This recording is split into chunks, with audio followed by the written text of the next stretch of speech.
Hello, hi guys! Magandang hapon sa inyo lahat. This is Chin from Masigari Channel, a faith healer, also mata reader. So ngayong hapon na to, tignan natin ang nagsasabihin sa inyo ng ating mga gabay. This is special gabay for the month of January 8 hanggang January 15 for the sign of Leo. So Leo, welcome to my channel. Ano kayang messages, advices ng spirit guides ang ating masasagap for today's video? Kanino naman kayang energy o kaganapan sa buhay ng mga Leo signs ang ating mga hagilap? So guys, this reading is a general reading namang hindi lahat makaka-resonate. Kunin lamang pa makaka-relate sa inyo and comment down below kung kaninong energy ang ating nasagap. And of course, don't forget to like and subscribe my channel and hit the notification bell for more videos update. And of course, maraming salamat po sa mga walang sawang pagsuporta sa aking channel, lalo-lalo na hindi nag-skip ng ads. Naway pagpalain po kayo na Diyos at may kapal, siksik, liglig na gumapang biyayang manambalik sa inyo. And of course, umpisahan na natin ang laban for the sign of Leo.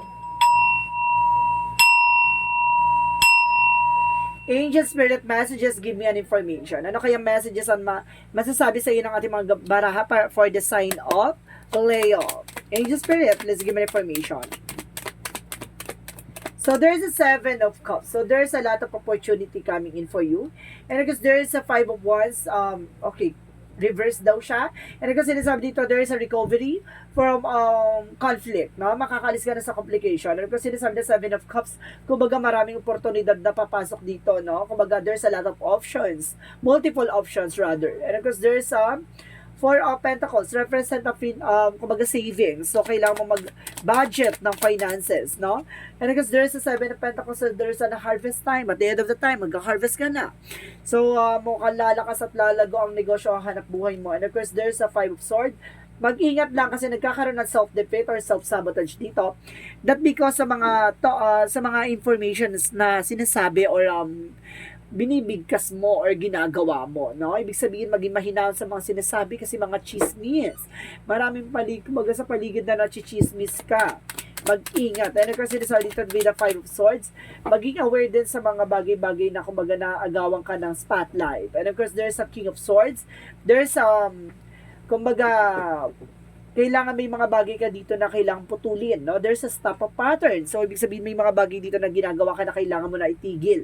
And because there's temperance, so there's a perfect timing or divine intervention or rather, a perfect timing. So, there's a lot of options, no? Na makukuha ka. And of course, may paalala sa yung divine na pumili ka ng maayos. And of course, klaro, no? Na naayon sa gusto or passion mo. And of course, there's a King of Cups, so there's a devoted and supportive person. Kumbaga wala ng competitor pagdating sa pag-ibig. Ay, team! And of course, sinasabi dito with the King of Cups, kumbaga, diba, itong tao na to ay magpapatunay na sa iyo salitang pag-ibig. Ay, halata. And of course, there is some Empress card, a revert. So, simulan mo na, no? Magkaroon ka ng mga panibagong eksena dito. Kumbaga, baguhin mo na yung kumbaga yung paghawak ng finances kasi baka nagkukosya kasi nagiging magastos ka this past few months or this past few weeks. So let's see what guys, inom lang ako ng water guys, just let focus dyan, no?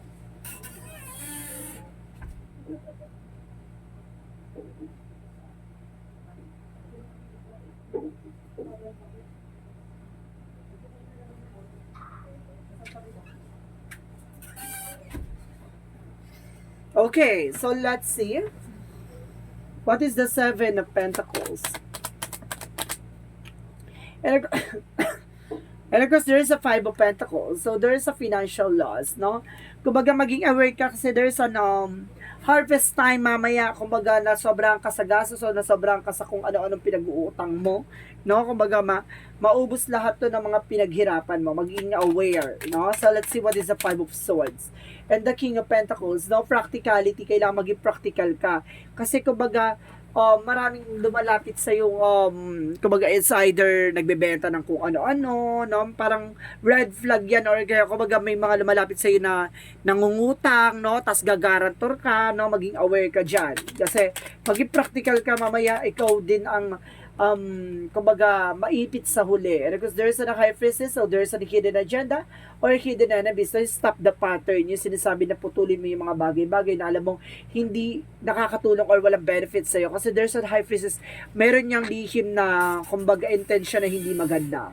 And because there's a Queen of Swords, so there's a bigger picture of yourself. Kumbaga, may mga bagay na unti-unti mo na makikita what is your life purpose, no? So, let's see.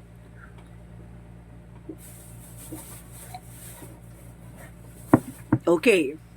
And of course, there's an Ace of Wands, so there's a new beginning coming in for you.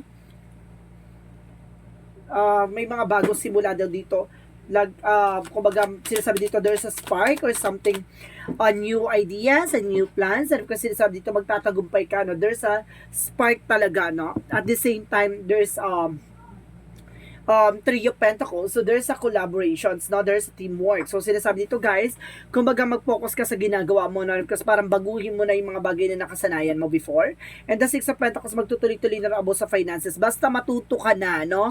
Sa mga nangyari sa'yo, kaya nagkakaroon ng kagipitan. Kasi, kumbaga, dahil din sa padalos-dalos na desisyon mo sa buhay. And of course, guys, let's see what is the Five of Swords and the King of Pentacles. And of course, there's a Knight of Wands. So, there's a final push. May mga bagay dito na kailangan mong ilaban pa, no?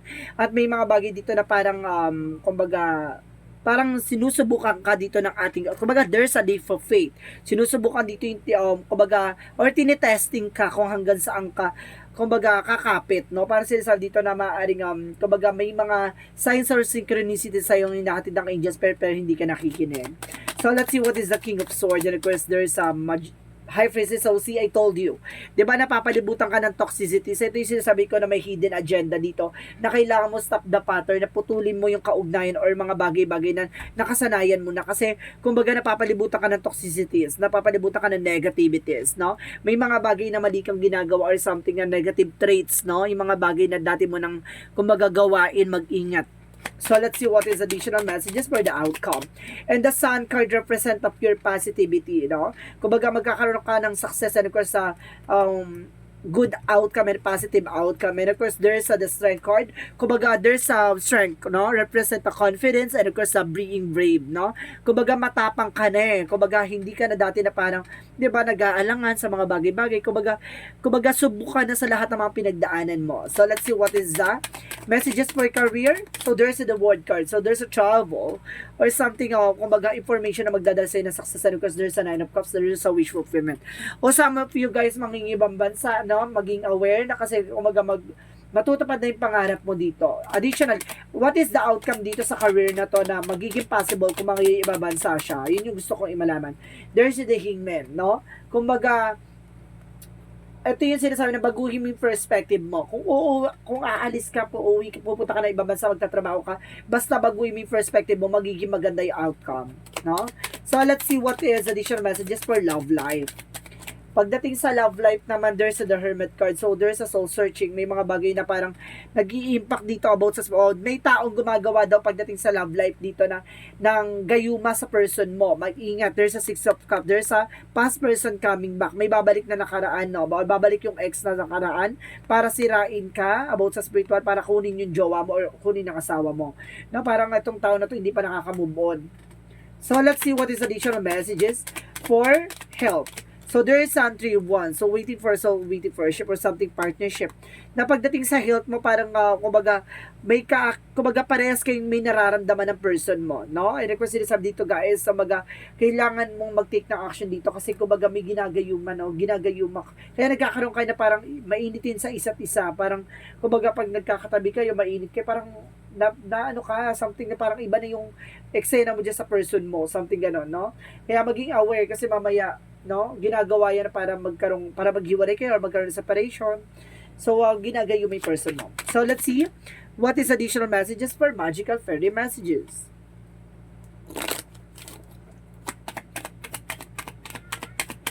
Magical fairy, be yourself, no? Kumbaga, the situation calls for you to be your authentic self, which is the basis of your personal power. So, kumbaga, gawin mo yung mga bagay na na dapat mong gawin, yung mga bagay na, diba, yung sino ka talaga. And of course, autumn. So, there's a harvest time at the end of the time. No? Kumbaga, magka-harvest ka naman dito. May mga bagay lang na kailangan mong dumaan sa tamang proseso. So, let's see what is the messages for Yin and Yang Oracle card. For Yin and Yang Oracle card, Angel Spirit Guide, please give me information. So, there is a trigger for conflict. So, mag-ingat ka kasi there's a complications, no? And of course, guys, there is a guarded. Protectionan mo kung ano man grounds, kung ano man ang meron ka, love, life, career, and financial, and health. And of course, there is a close of guarded. Guarded. Not a double clarification, there's a guarded, no resistance. So, kailangan mong protectionan kung ano man yung meron ka kasi there is an information na kailangan mo mag-set ng boundaries nang sa ganun walang pumapasok ng negativity or something black magic and ball. Pero because there's a messages by dreams. Nakapanaginip ka na, no? Nalaman mo na ang katotohanan sa panaginip mo, so kailangan mo na lang mag-take ng action. So, let's see what is Archangel. May intuition ka dito, Leo, ha? Malakas ang intuition mo. So, let's see what is Archangel Raphael. Messages. Ano ang pinaka-mensahe ni Archangel Raphael? So, sinasabi dito, there's a second option. So, kailangan mo ng pangalawang opinion, no? Ng isang, kung either manggagamot or something. And of course, there's a leave a stressful situation behind. So, kailangan mo makawala sa stress na sitwasyon. Kasi baka nagdudulot lang yan ng kumbaga meron yang pinanggagalingan yung negative or stress mo. Yung pala may taong gumagawa para ma-stress ka, para mag-isip ka. No, and of course, there is a financial adjusted possibilities. May mga pinto ang magbubukas, may mga pinto ang magsasara for you. It's like an opportunity, no? And because there's a cornucopia, so, kumbaga there's a fruit and vegetable, kailangan mo na fruit and vegetables. And because there's the garden and the gate. Now, there's a lot of discoveries na makikita mo at malalaman mo. So, let's see what is additional messages for Angel Spirit Guides. So, there's a jump in, say yes to change. No, dapat handa ka sa pagbabago. And there's a wait. So, may mga bagay na kailangan mong antayin. Hindi ka pwede magpala-desisyon at hindi ka pwede magmadali. No? So, let's see what is additional messages for Angel Spirit Guides. And there's a cleansing, I told you. So, kailangan mo mag-cleansing dito. And of course, there's a clarify. Malalaman mo talaga ang katotohanan dito sa likod ng misteryosong eksena yung dalawa. And because I told you, there's a boundary. So, kailangan mo mag-set ng boundaries dito. Diba? Kasi ang lakas ng sense ka talaga dito. There's an information na may gumagawa ng complication sa inyo. No? So, let's see what is the Romance Angels.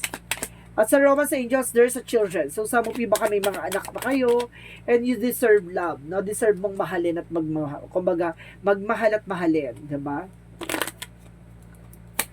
So, let's see what is Archangel Michael messages.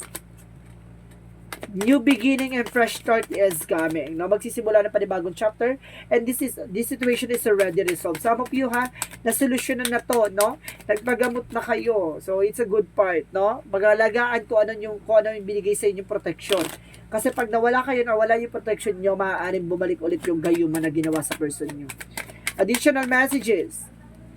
Guess, no? Maraming mga bida-bida dyan. And of course, there's a gossip. Maraming chismosa sa paligid mo. Maraming bida-bida, marami rin chismosa. And because there's an isolation, na napapalibutan ka talaga ng mga negativity. Kumbaga, ayun yung nagbibigay stress sa'yo, kaya wag mo iniintindi. Pag inintindi mo yan, talo ka. Diyos ko. And talk to your angels. No, kausapin mo yung mga gabay mo dito.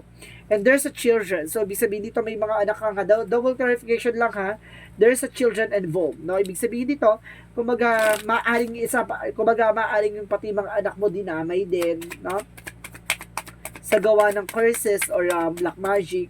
And because there's a humor, kumbaga tingnan mo yung lighter side of situation, no? Iwasan mo mag-isip ng mga negative. Tingnan mo lagi yung magiging possibilities or yung magiging magandang eksena. And there's a success, no? Magsasuccess ka at the end of the time. So, let's see what is our Monsology. Let's see what is the Monsology. A new start is coming, no? Nalalapit na ang bagong simula dito. And of course, a fairy climax approaches, no? Ibig sabihin, nasa exciting part ka na. So, let's see what is the Jesus loving quotes. Let's see what is the Jesus loving quotes. Sinasabi dito, Blessed are they that hear the word of God and keep it. No? Binibless daw yung mga taong nakikinig at mga taong naniniwala sa salita ng Diyos. No? Yan yung mga taong pinagpapala. So, let's see guys. There's an angel's answer. Mag-isip ka ng questions kung ano gusto nyo itanong. Bibilang ko 3. Kailangan nakapag-isip ka, okay? 1, 2, 3. Angel's answer. Give me an answer for the question. There's a yes or no then ha, na question dito. So, diba? There's a no. There's a no. No, may mga bagay na hindi. Or meron ka din dapat humindi. Or there's a something no sa sagot na yan. And there's a no. Dalawang no ha. There's a no. Talagang hindi pwede.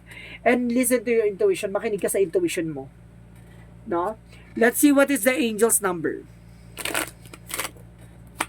Angel's number represent, there is a 5. I am adaptable. Flexibility is your forte. When life throws you a curveball, you can easily adapt to new circumstances. To find excitement in the unexpected change, be brave and bold in your endeavors. So, ibig sabihin dito, kailangan mo maging matapang at kailangan mo mag-take ng action sa lahat ng mga bagay-bagay. Kumbaga may mga bagay or synchronicities dito na nangyari with an unexpected moment na kailangan marunong kang, kumbaga makibagay or marunong ka dapat tumanggap kung ano yung magiging possibilities or outcome na situation. So, let's see what is the messages of life. Consciousness, no? Today, I pay attention to every thoughts and feelings that I manifest. My outer words reflects my inner consciousness.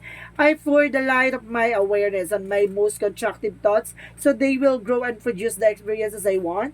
Mindful of what I create in this universe. I become an expression of divine light. So, ibig sabihin dito, kumbaga conscious ka na sa lahat na nangyayari sa paligid mo, no? May mga bagay dito na nagsisilbing kaliwanagan dito. At of course, parang alam mo na yung mga bagay na kung alam mo na yung mga bagay na nangyari na from the past na, 'di ba, na pagdaanan mo, alam mo at the end of the time mag-grow ka at alam mo sa sarili mo na lahat na nangyayari na to ay may ibig sabihin at may kahulugan, no? Kailangan mong proteksyonan kung ano man ang meron ka, pangalagaan kung ano man ang meron ka dahil may mga tao lang talaga na mas gustong gumawa ng masa para lang makuha yung mga gusto nila. Ikaw, gumawa ka ng paraan na makuha yung gusto mo in a good way, no? And of course, sa sinasabi dito, huwag ka mag-alala kasi mga bagay na yan, kumbaga may kaakibat na kaparasahan. May mga bagay silang ginawa ng against sa'yo, kumbaga hayaan mong bumalik sa kanila ng natural, diba? Karma is waving. So guys, this is special goodbye for the month of January 8 hanggang January 15 for the sign of Leo. So, Leo, maraming salamat for your wonderful reading. So, once again, this is Chin Rodriguez Pamaya sa Gari Channel, a faith healer, also mata reader. And of course, maraming salamat sa mga walang sampag suporta sa aking channel, lalo-lalo na hindi nag-i-skip ng ads na way pagpalay kayo na Diyos at may kapalisiksik digdig na gumapaw biyay man ang balik sa inyo. And of course, maraming salamat and see you in the next video. Bye-bye and babush!